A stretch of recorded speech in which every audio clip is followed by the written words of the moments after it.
Salut à tous et bienvenue dans cette nouvelle vidéo. Alors, on avait précédemment parlé du fond et de la forme du CV et je vous avais promis une vidéo sur le contenu. Donc aujourd'hui, on parle contenu. On va tout d'abord parler de deux catégories principales du CV qui sont les expériences professionnelles et la formation.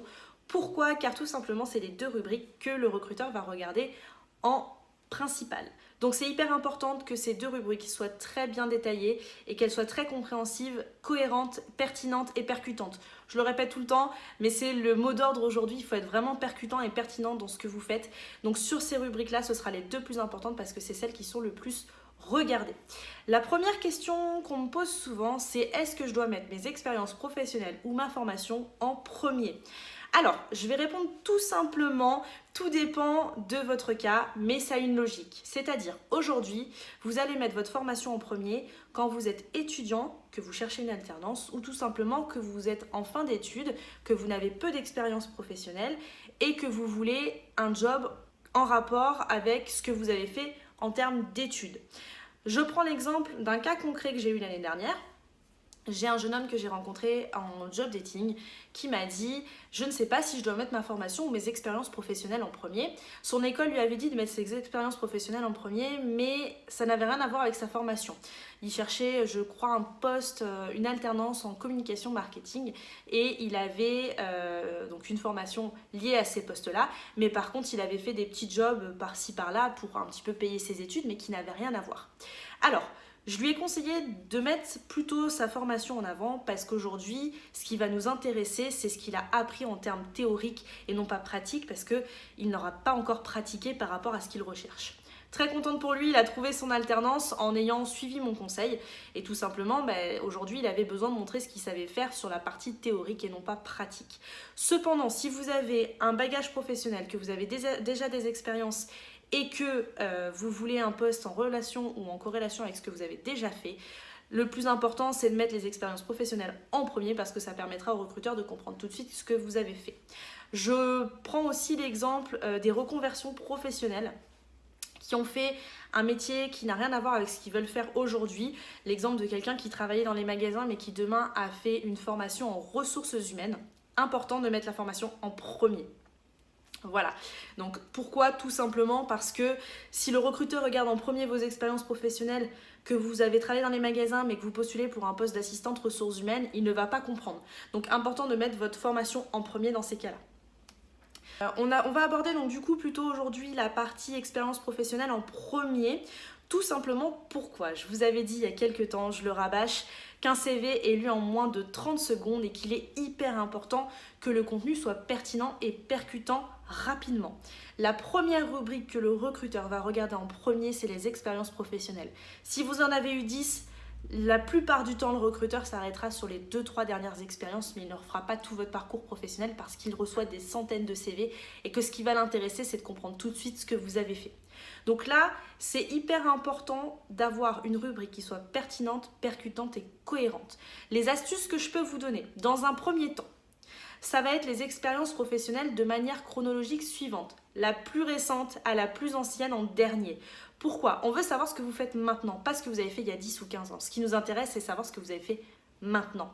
Donc c'est très important de mettre vos expériences récentes en premier. Deuxième astuce, attention aux titres que vous utilisez pour votre expérience professionnelle. C'est-à-dire, si vous êtes vendeur, mais que vous avez déjà managé des gens et que vous voulez mettre manager en titre, non, vous ne pouvez pas. Par contre, vous pouvez mettre que vous êtes vendeur et mettre dans le corps du texte que vous avez déjà managé des personnes, mettre en avant ce que vous avez fait. C'est important parce que le recruteur, s'il vous appelle et se rend compte que votre CV n'est pas cohérent avec ce que vous lui dites, il va tout de suite arrêter l'entretien téléphonique et vous dira non, ça ne va pas correspondre, mais je garde votre CV si jamais j'ai un poste qui peut correspondre à votre profil. Voilà, vous la connaissez toute cette phrase, mais faites attention d'avoir un CV qui soit cohérent par rapport à ce que vous dites. Donc le titre de votre expérience professionnelle, ce sera hyper important. Troisième astuce, parler objectifs et compétences et réalisation. Tout simplement, je prends l'exemple d'un responsable de magasin qui a géré tant de personnes sur tant de chiffres d'affaires et il a envie de le mettre en avant. N'hésitez pas. N'hésitez pas à mettre ce que vous savez faire, ce que vous avez pu réaliser comme mission et ce que vous êtes capable de faire demain. C'est important parce que le recruteur a besoin de comprendre que vous êtes capable de faire ce qu'il recherche aujourd'hui et que vous êtes le candidat idéal par rapport à la fiche de poste que lui, il va avoir.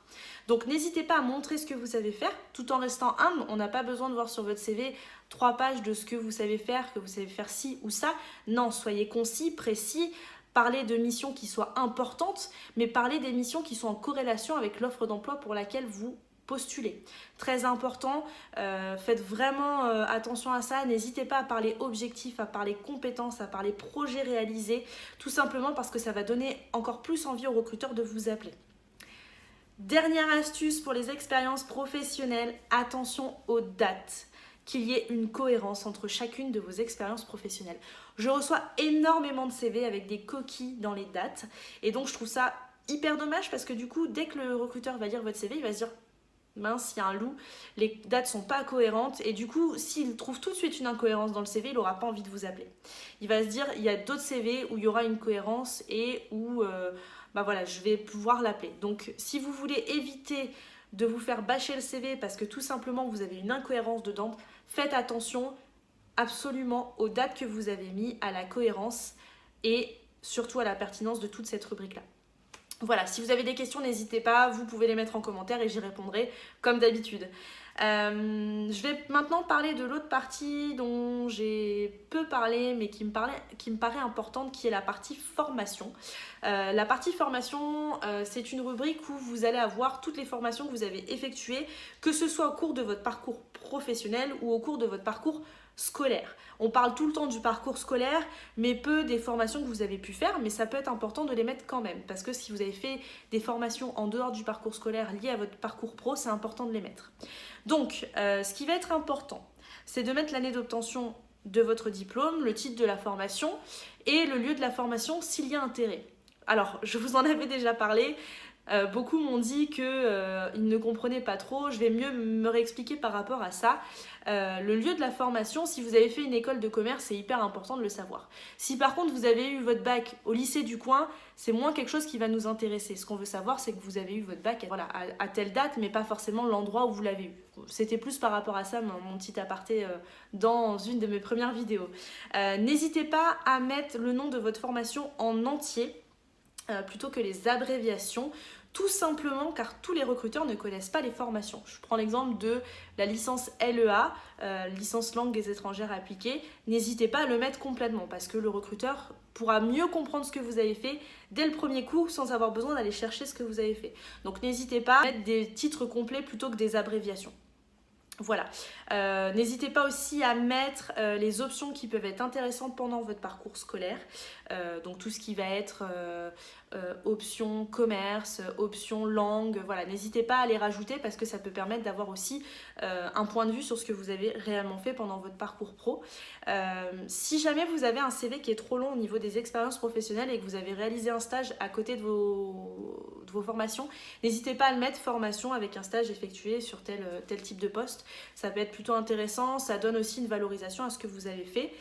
Et aussi si vous avez eu des mentions, notamment sur des diplômes qui sont assez importants, n'hésitez pas à le mettre. Et pour toute la partie formation parcours pro, si vous en avez fait 30, il n'y a aucun intérêt de mettre les 30, mettez les plus importantes et celles qui pour vous ont un impact sur la suite de votre parcours professionnel. Mais ça sert à rien, j'ai des fois des CV où j'ai 30 formations qui ont été effectuées avec l'employeur chez lequel il travaillait, mais il n'y avait pas intérêt de mettre les 30. C'est important de vraiment cibler les formations que vous allez mettre dedans. Je prends l'exemple, si vous avez fait une formation d'anglais en parallèle de votre parcours professionnel, n'hésitez pas à le mettre si ça peut vous aider par la suite et tout simplement ça vous donnera crédit à ce que vous avez fait.